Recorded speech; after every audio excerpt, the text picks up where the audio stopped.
March 1996, Michael Jackson choppers into one of Rio de Janeiro's shanty towns. He's there to shoot the video for They Don't Care About Us.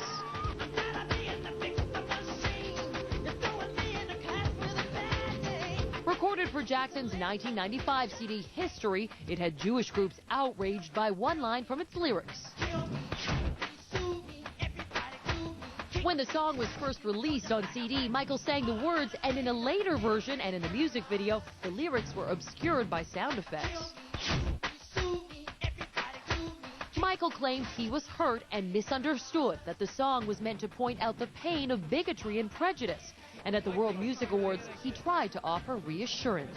By the way, I love Jewish people. But earlier in Rio, where he had invited E.T. to watch him work, Michael gave no interview. And Spike Lee, who directed the video, would not speak for him. You have to ask Michael. I don't know. I just work for him.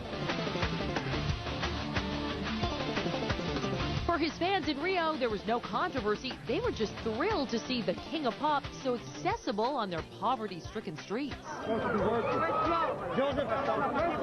The King of Pop made his way through the streets, mingling with his adoring fans.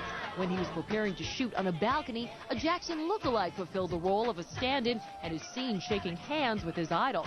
The song was Michael's rant against all the lawsuits and rumors that had been thrown his way.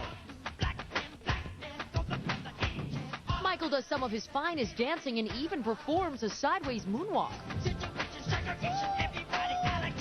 Michael threw his arms into the air over and over again. He threw himself into a group of police, and a couple of excited female fans threw themselves at him, knocking Michael to the pavement.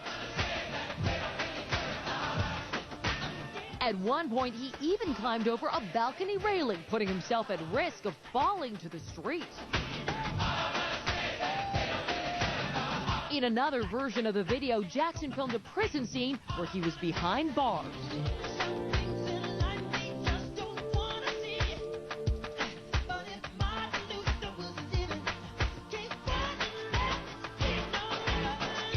The song features lyrics about being married, although he wasn't to wed Debbie Rowe until months later.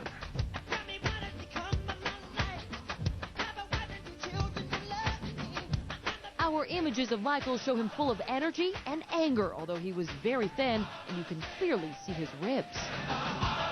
This was a man who loved his fans, and they loved him. It was obvious at this moment that Michael Jackson was indeed the King of Pop.